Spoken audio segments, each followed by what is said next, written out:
वार शुक्रवार और तारीख 17 मई 2024। पॉडकास्ट में मैं निखिल व्यास।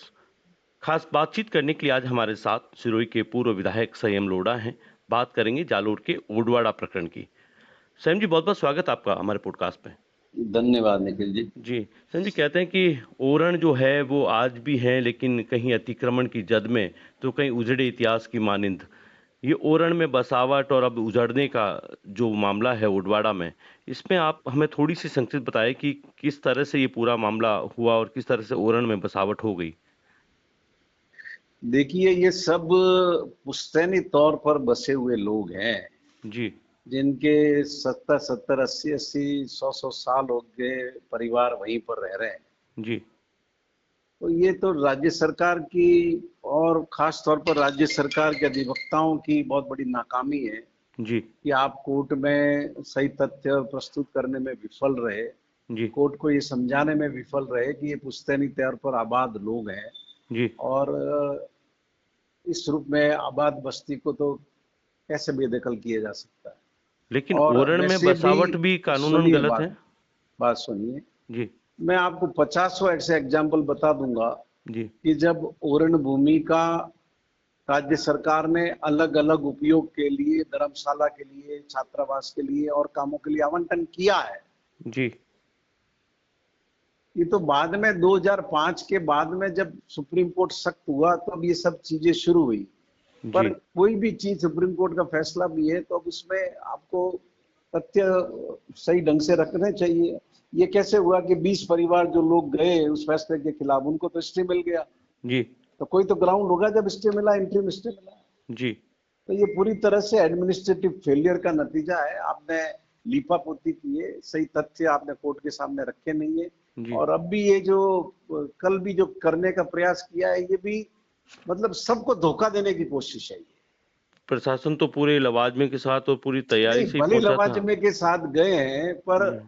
इंटेंशन क्या था कि जी। एक वहां पर करके और कोर्ट में ये रिपोर्ट पेश करना कि हमने ये कह रहे भाई, कोर्ट को आप वास्तविकता से अवगत कराइए ना। जी। 27 लोग कैसे इंटरिम स्टे लेके बैठे हैं? उनको जी। तो कोई ग्राउंड पे स्टे मिला होगा ना। तो जी। सरकार को उसी ग्राउंड पे बाकी लोगों की भी पैरवी करनी चाहिए। जी। आप सही कह रहे हैं, क्योंकि अभी सुना है कि आगामी कुछ दिनों में कोर्ट में तारीख है, तो कहने को ये हो जाएगा कि प्रशासन को कि हमने कार्रवाई की है। ये इसी तरह से करते रहते हैं। ये मतलब मैटर कोई अभी आज का मैटर तो है नहीं, तो काफी टाइम से चल रहा है। जी। 2-3 साल से इसमें सुनवाई चल रही है और दूसरे भी इस तरह के जो भी मैटर हैं, जी। चाहे वो अब्दुल रहमान केस से रिलेटेड मैटर कोर्ट में हो, दूसरे हो, जी। मतलब सरकार की भी गंभीरता का बहुत भारी अभाव है। आप खुद जानते हो कि हाईकोर्ट के कंटेम्प्ट के मैटर 10,000 मैटर कंटेम्प्ट की पेंडिंग है, जिसमें 4,000 तो कंटेम्प्ट के मुकदमे हैं। जो जी। सरकार 2-2 महीने तक महाधिवक्ता की नियुक्ति नहीं करे, सरकारी वकीलों की नियुक्ति नहीं करे, ढंग जी। से पैरवी नहीं करे, बार बार कोर्ट में जब डांट पड़ती रहे आपको, तो जी। आप अंदाजा लगा सकते हो कि आप वकीलों का किस लेवल से आप वकीलों का चयन कर रहे हैं। जी। और उसका नतीजा सामान्य जनता को भुगतना पड़ रहा है। विधवाएं रो रही है, बच्चियां रो रही है। तो ओडवाड़ा का जो अब ये पूरा मामला है सर, जो प्रशासनिक कार्रवाई हुई है, कुछ लोगों ने स्टे लिए हैं, कुछ लोग जो हैं आर्थिक कमजोर लोग हैं, तो उनकी तरफ से अब कैसे पैरवी होगी और दरअसल इसका पूरा हल क्या है? क्या लगता है समाधान किस दिशा में होगा? नहीं, हल तो वस्तु स्थिति से अवगत कराना पड़ेगा कि ये जो लोग आबाद है, जी। वो 3-3 पीढ़ियों से आबाद है। लेकिन आज सहमे हुए हैं। सहमे हुए तो इसलिए है ना कि भाई आप वहां जाकर आपको तो फर्क पड़ता नहीं, आपका तो मकान टूट नहीं रहा है। जी।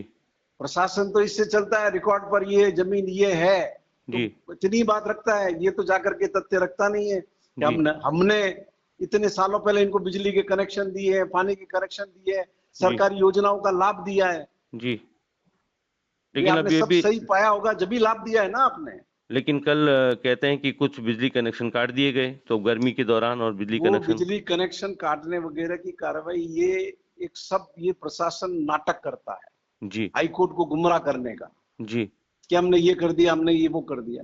जी। आपको सही तौर पर जाकर के रखना चाहिए कि 100 साल से इस भूमि पर आबाद लोग हैं ये, जी। या 80 साल से हैं या 70 साल से हैं। जी। उनके मकान थोड़ी टूट सकते हैं। जी। तो अब भी इसमें कोई आपकी ओर से कुछ इनिशिएटिव लिया जाएगा? मेरा मतलब आपकी पार्टी की ओर इनिशिएटिव से? तो कल मुख्य सचिव महोदय जी। से कल मैंने उनको बताया है ये, जी, और ये बाकी लोगों का भी उनकी जानकारी में नहीं था कि इतने लोग एंट्री स्टे लिए हुए हैं। तो जी, मैंने कहा भी किसी न किसी ग्राउंड पे लिया हुआ होगा। उन्होंने कहा कि मैं पूरी फैक्चुअल इसकी जानकारी मंगवाता हूँ जी, एंड वो उसके अकॉर्डिंग फॉलो करते हैं। जी। बहुत-बहुत शुक्रिया आपका हमसे बातचीत करने के लिए। ये